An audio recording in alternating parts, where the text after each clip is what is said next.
Hey, welcome back to Get Down to Business, the show all about small business, jobs, and entrepreneurship. We have a real treat in store for you. I've got the host of nationally syndicated radio show Business Talk with Jim Campbell, as well as Crime Show Forensic Talk with Jim Campbell. Jim is known for hard-hitting interviews with leading figures in the world of business, politics, and sports. And we'll dive into more of that. But Jim is also the author of the acclaimed book Madoff Talks, and has really been studying Bernie Madoff and the Madoff scandal. Jim, welcome to the program. Thanks so much for joining us. Thank you, Shalom. I appreciate it. It's my honor, and as finding out you're out of Chicago is great too, having grown up in the suburbs there. So thanks for having me. Absolutely. We'll talk more about our favorite pizza joint in a couple of minutes, perhaps. But in the meantime, Jim, you first of all, again, really great to have you on. Would love to hear about your passion and expertise that you have developed in, again, Madoff Talks. It's an acclaimed book, as well as you're also a co-executive producer in the new Netflix documentary, which I know I certainly have watched, Madoff, the Monster of Wall Street. How did you become interested in this topic and this horrific debacle? Yeah, it's a good question. I sometimes get asked, do you have to be in jail to be on your radio show? Because I've had a bunch of these kind of firsts. Meeting with Bernie, though, that was really fortuitous luck, because I was doing an interview with a woman who'd written a book on the family of Madoff, of which Andrew, the son, and Ruth had cooperated a little bit, although Ruth was forced to by Andrew and didn't like the book. But she says before the interview, she says, do you want to talk to Andy off the record? And I said, my God, this was back in like 2011. He's one of the most vilified people on the planet. And we got on the phone, off the record, of course, and I immediately started attacking him on, you took $3 million in money from your dad the last few months of the Ponzi scheme to buy a co-op. Shouldn't you be giving that money back? And he disarmed me by saying, absolutely, yes. And we had a good conversation.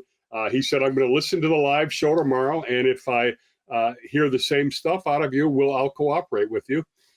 Coincidence number two, he introduced me to Ruth, who was moving to Greenwich, Connecticut, where I live. By coincidence, I took Ruth to lunch, and the next thing you know, Ruth introduced me to Bernie, and I told Bernie, this is your chance to talk to history, but I'm going to bet every single word you say for truth. And he said, Jim, I accept that. And that's how it happened. I ended up 400 pages of communications, handwritten and prison system email. And so after that, I'd never written a book. I said, I've got this unbelievable wealth of information and getting inside Bernie's mind and the Ponzi scheme. And I said, I got to try and write a book if I can find a publisher interested in. McGraw-Hill was. Well, indeed, it's a great read, and again, the Netflix series is fantastic. So, I've got a lot of questions for you, Jim. You had again many email exchanges with Madoff, and I know you've done a tremendous amount of research on him. What's your take on him personally? How could a person do this to their family and to so many other people? Yeah, well, this was a 85% Jewish affinity crime. And while I'm not Jewish, for a person of the Jewish faith to betray another person of the Jewish faith financially is like a sacrilege. And he basically started with 24 friends and family, and from the get-go was running a Ponzi scheme. And this is side by side with one of the most ethical and successful businesses on Wall Street on the 19th floor of the Lipstick Building, all state-of-the-art. All completely customer-oriented, all totally honest. And then he's running side by side the biggest criminal enterprise in Wall Street history on the 17th floor behind locked doors.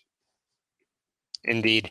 Jim, you talk in the book, and of course in the Netflix series, that the irony of everything is that Madoff was actually developing an image, unlike many con men, where he wasn't drawing people in. He actually was turning some people away, and he drew this aura of being so exclusive. How did he pull this off? Well, I asked Bernie, do you think you're a con man, or do you realize you are? And he says, I don't see myself that way. And I said, Bernie, that's why you're such a great con man, because you're the anti-con man. Exactly right.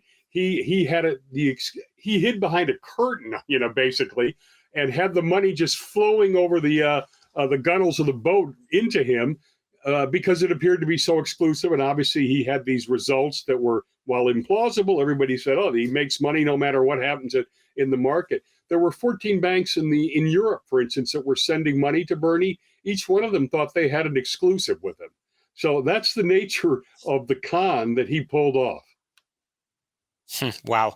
Yeah, again, I'm chatting with Jim Campbell, who is the host of the nationally syndicated program, as well as the co-executive producer of Netflix documentary and author of the book on Bernie Madoff. I'm chatting again with Jim Campbell, who literally had very exclusive access over here to the Madoff family.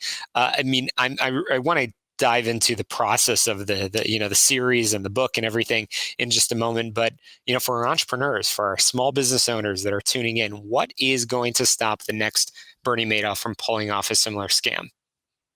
Well, first off, it's not going to stop the next one necessarily. And you may notice we've just had a huge crypto collapse with a lot of allegations of fraud with Samuel Bankman-Fried and FTX. But the thing is that Bernie was enabled. There's no way he would have gotten away with this on his own. The Wall Street feeder funds, their whole job is to do due diligence before they put their customers' money. He didn't allow any due diligence, and he passed his fees on to them as bribes.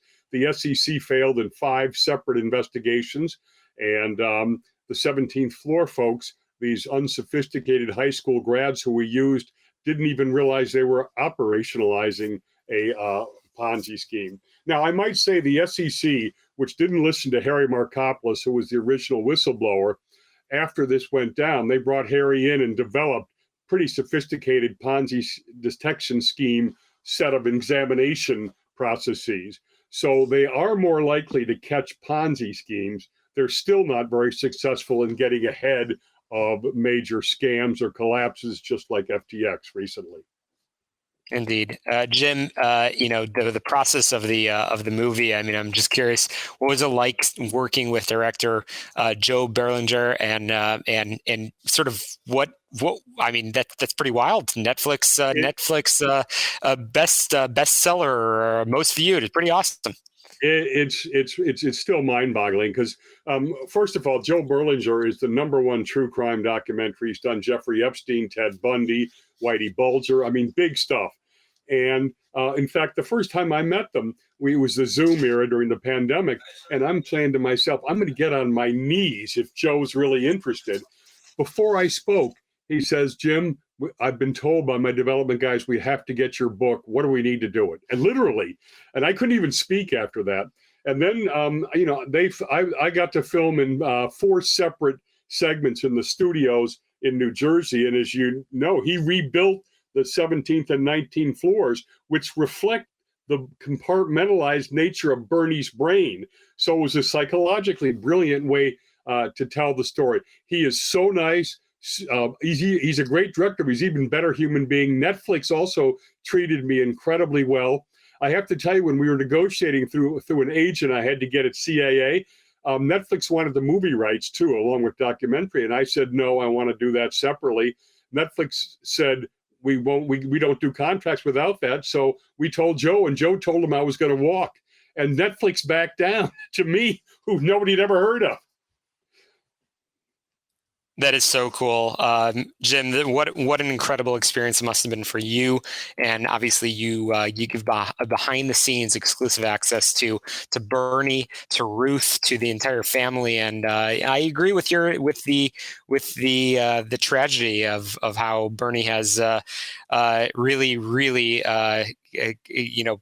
completely provided a really, really sad ending to his, what everybody thought his player as a key pillar in the Jewish community and beyond. But Jim Campbell, you wrote the book on Bernie Madoff. Where can people learn more about you, as well as pick up a copy of the book? MadoffTalksBook.com is the website. You can get access to my radio shows, to buying the book, as well as everything behind the scenes, interviews and stuff like that. And again, Shalom, I appreciate being on your show, and great questions. Absolutely. Jim Campbell, thanks so much for joining us. I look forward to following more of your work. Madoff Talks, appreciate you jumping on. We've got to squeeze in a quick break here on the show about small business jobs and entrepreneurship. We'll be right back and get down to business. Don't touch that dial.